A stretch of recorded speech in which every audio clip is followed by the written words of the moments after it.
بسم اللہ الرحمن الرحیم۔ السلام علیکم۔ سوڈان دوستو، سوڈان مصر کے جنوب میں افریقہ کا جغرافیائی اعتبار سے بہت بڑا مسلم ملک ہے۔ اس کا رقبہ تقریباً 1.886 ملین مربع کلومیٹر ہے اور سوڈان کی آبادی 43.85 ملین افراد پر مشتمل ہے اور 85% مسلمان ہیں۔ دارالحکومت خرطوم ہے۔ ملک کے شمال مشرق میں بحیرہ کلزم ہے، مشرق میں ایتھوپیا ہے، جنوب میں ملک کی سرحدیں کینیا، یوگینڈا، کانگو اور مرکزی افریقی جمہوریہ سے ملتی ہیں۔ مغرب میں چاڈ اور شمال مغرب میں لیبیا ہے۔ سوڈان کی قدیم تاریخ مصر کی تاریخ سے وابستہ ہے۔ 19ویں صدی میں چند سال کے لیے سوڈان مصر سے الگ ہو گیا اور وہاں آزاد حکومت قائم ہو گئی۔ 1899 میں مصر اور برطانیہ کی مشترکہ افواج نے سوڈان پر پیش قدمی کر کے اسے فتح کر لیا۔ ایک معاہدہ کے تحت طے پایا کہ سوڈان پر مصر اور برطانیہ کی مشترکہ حکومت ہوگی اور دونوں ملکوں کے جھنڈے بیک وقت لگائے جائیں گے۔ انتظامی اختیارات گورنر جنرل کے ہاتھ میں تھے، جسے برطانوی حکومت کی سفارش پر مصر کی طرف سے مقرر کیا جاتا تھا۔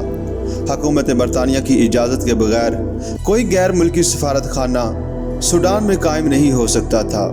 20ویں صدی میں خود مصر پر برطانوی سامراج کی گرفت مضبوط ہو گئی تھی، اس لیے سوڈان میں بھی اصل اقتدار برطانیہ کے ہاتھ میں تھا۔ سوڈان میں برطانیہ سامراج کا رویہ انتہائی منفی تھا۔ اس سے ملک کی سیاسی اور اقتصادی ترقی رک گئی۔ غیر ملکی حکومت نے ہمیشہ حریت پسند قیادت کی حوصلہ شکنی کی اور قبائلی سرداروں سے روابط بڑھا کر انہیں سامراج کو مستحکم کرنے میں استعمال کیا۔ اعلیٰ تعلیم کی اشاعت کے لیے کوئی مناسب اہتمام نہیں کیا گیا، بلکہ اس کی راہ میں رکاوٹیں پیدا کی گئیں۔ ملک میں بڑھتے ہوئے ہیجان کے پیش نظر گورنر جنرل سرجیوڈ سائم نے یہ پالیسی کسی حد تک بدلنے کی کوشش کی۔ ترقیاتی منصوبے تیار کیے گئے، تعلیم اور صحت کے شعبوں کو وسعت دی گئی اور ملک کے دانشور طبقے سے خوشگوار تعلقات قائم کرنے کی کوشش کی گئی۔ اہل سوڈان کو پولیس، زراعت، صحت اور قانون کے میدان میں ترقی کے بہتر مواقع حاصل ہونے لگے، مگر یہ اقدامات ناکافی تھے اور وقت کے تقاضوں کو پورا نہیں کرتے تھے۔ ان حالات میں ملک کے خواندہ طبقے میں بڑی بے اطمینانی پائی جاتی تھی۔ 1938 میں 1000 گریجویٹس نے گریجویٹس جنرل کانگریس کی بنیاد رکھی۔ یہاں گریجویٹ کے لفظ سے مراد سکولوں کے مستند نوجوان تھے۔ ان میں یونیورسٹی کے گریجویٹ بھی شامل تھے۔ ان لوگوں نے مختلف شہروں میں پہلے ہی سے گریجویٹ کلب بنا رکھے تھے جہاں سیاسی مسائل زیر بحث آتے۔ اب انہوں نے کانگریس کے نام پر متحد ہو کر سیاسی جدوجہد کا آغاز کیا۔ اہل سوڈان اب برطانیہ سے کسی خیر کی توقع نہیں رکھتے تھے۔ برطانیہ کے نام نہاد لبرل دعووں کی کلی کھل چکی تھی، اس لیے ملک کے دانشور طبقے کی نگاہیں امداد کے لیے مصر کی طرف اٹھنے لگی۔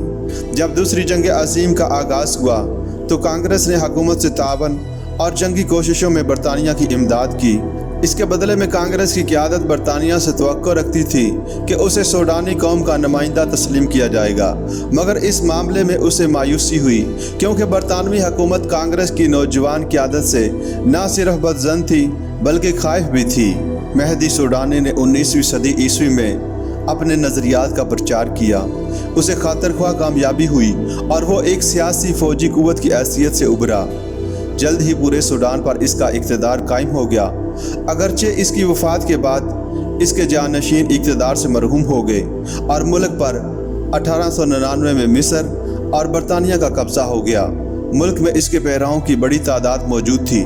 وہ لوگ انصار کہلاتے تھے اور مہدی کے روحانی جانشین، جسے امام کہتے تھے، کے مرید تھے۔ اس وقت کے امام کا نام سید عبد الرحمن تھا۔